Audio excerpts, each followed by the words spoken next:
Men are not okay. I'm here today to break the silence on masculinity. So in 2017, in the second year of my PhD program here at the University of Cape Town, I suffered a debilitating bout of depression, anxiety, and loneliness. As a black man living in Africa, I thought it was something that I could pray away, play away, wish away. But when the feeling of hopelessness persisted, which was compounded by the difficulty of navigating a PhD program in a new environment, far away from home and loved ones, I knew that I had to do something about it. And so I spoke to a friend who at the same time as me then was navigating a similar situation, living in faraway China, studying and working at the same time, away from home and loved ones.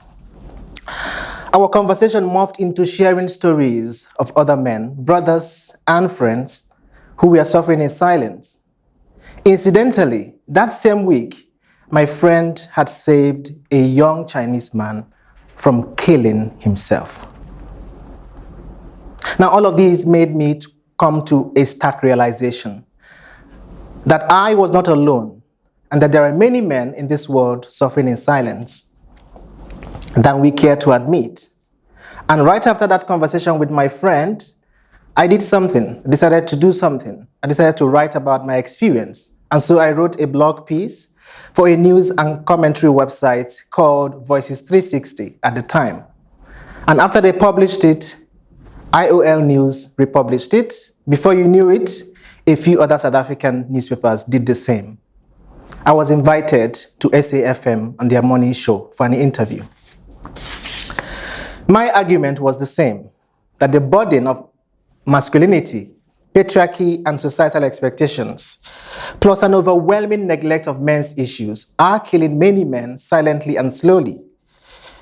For one thing, many men, without realizing it, are suffering from undiagnosed, unattended mental health illnesses. Men everywhere go through the same problems, just as everyone else. Yet they live and die within societies and cultures that stigmatize them and give them little room to exercise their vulnerabilities. In many societies across the world, men are not allowed room to be defenseless, to appear weak, to show emotion, to appear tired, or to even crave human touch.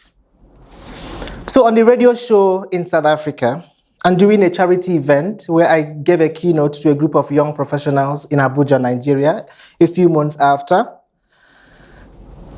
I received a lot of pushbacks from both men and women. For many of them, it will be the first time hearing someone say that men need help.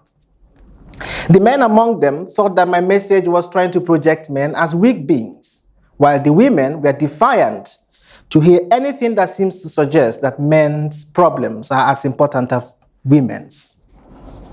And this surprised me greatly. And a few months after all of this, I decided to start a conversation on social media.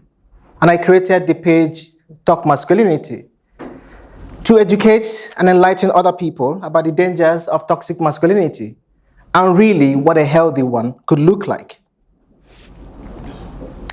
A few years ago, while listening to one of her many public events, on YouTube, I heard celebrated writer and feminist Chimamanda Ngozi Adichie use the phrase, the inevitability of male failure, to describe the toxic culture of overexpectation of men. Men are expected to live up to certain standards, to be providers and protectors and leaders all the time, and to even be sexual heroes. And this burden of expectation often leads to failure. There is a preponderance, therefore, to expect men to fail because of the sheer weight of these expectations. And I think it's common in many societies and cultures across the world. And if you agree with me, it's the reason why we often hear people say, men will always be men. The perception that feminism is only for women is wrong. Feminism is for both men and women as it tackles issues related to gender. Men and women share this world, and if we want to create a gender-just world, we must prioritize the participation of both parties. When we prioritize women's issues, we must also prioritize men's issues. When we prioritize issues regarding the girl child, we must also pay attention to the boy child, as the neglect of one gender can result in a crisis for that gender. I think that it is possible to live in a world where both men and women are empowered, where both boys and girls are empowered. Now, statistics have shown that men in our world today are victims of many problems, that men and boys are also among those hugely affected by social problems. More crimes are committed by men, there are more male prisoners, and the number of men who commit suicide is higher. And there are many unreported cases of violence against men and boys in our world. And so I believe that the question we should be asking is, why are so many men constantly on the wrong side of the law and social problems?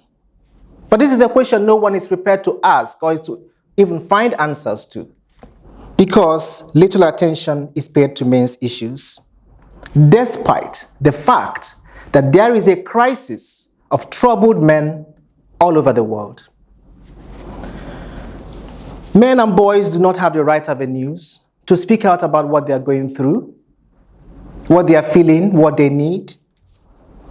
Male depression and men's mental health are not paid attention to. They are often overlooked. And there are so many men suffering from these problems. Many men are unable to seek help due to societal shaming and patriarchal systems that promote this idea or this stereotype of the real man. The real man stereotype, let's talk about it. The real man stereotype suggests that men have to be aggressive, strong, arrogant, disrespectful, and even have multiple sexual partners. They have to look a certain way, not show emotions, be providers and leaders and protectors. But these expectations of men are performative and often lacking in vulnerability and authenticity. Another unhealthy male stereotype is the cynical idea that men should not be physically and emotionally close to other men. Society frowns upon male bonding, especially when it is public. But women, on the other hand, are allowed room to express their affection for female friends in public. And I think it is cynical that society refers to male bonding as bromance when there is no such term for female-to-female friendships. An Australian author who writes on sex and gender issues called Bettina Andit once wrote, and I quote, "Men talk, but rarely about anything personal.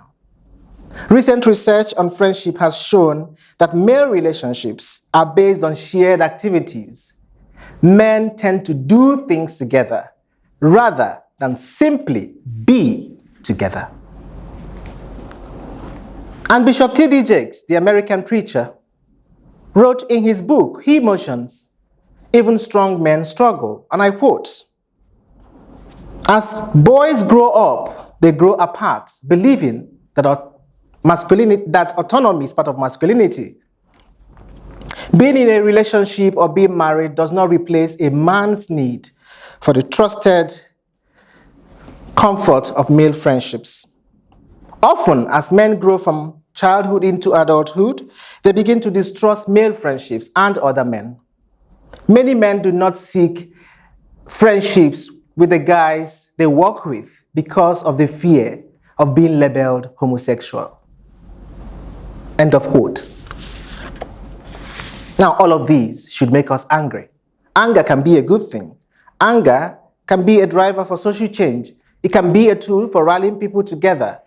7 years ago, I was angry at how very little conversation was happening around men's mental health and the reasons behind it. I was angry and I wrote about it, I spoke about it, and I'm still speaking about it, standing before you today. But I'm pleased a little bit that these days there is increasing attention, especially on social media, about issues regarding toxic masculinity, and really the hearing of men's stories. But more men need to be angry, and women, because we're not there yet. If we want to create a better world, to make the world a better place, we must first acknowledge that patriarchy is the common enemy for both men and women. Patriarchy has made men to believe that they are a better version of humans than everyone else. But the problem is that this is very consequential for many men because of the weight of that patriarchal masculinity. We must now remake masculinity to be healthy and no longer toxic.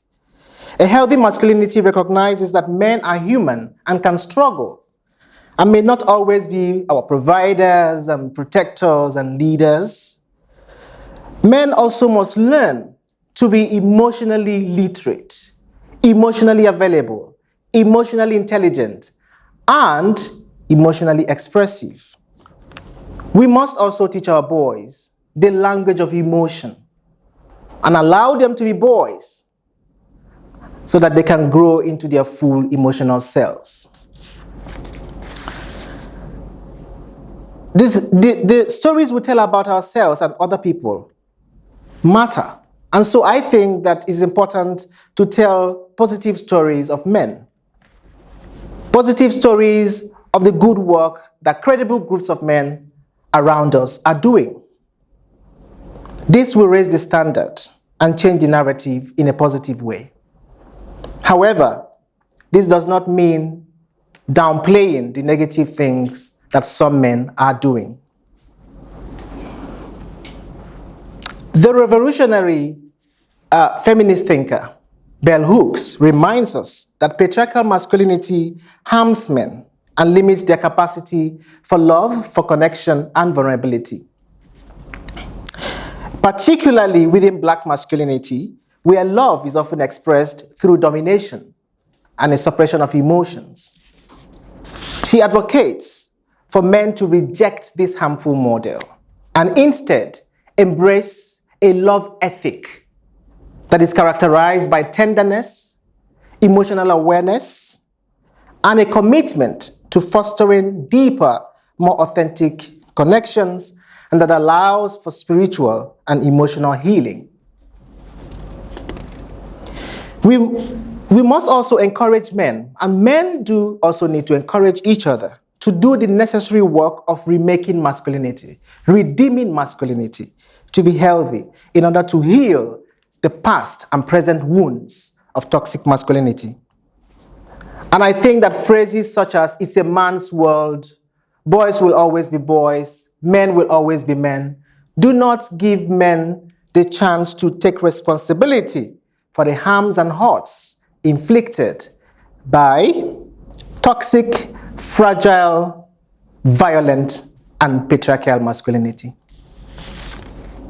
So instead of patriarchal expectations of men, we need new kinds of expectations, one that encourages men to revise what they know and see as masculinity or what a man should be in this world, that is rooted in love, empathy, care, vulnerability, and self-awareness.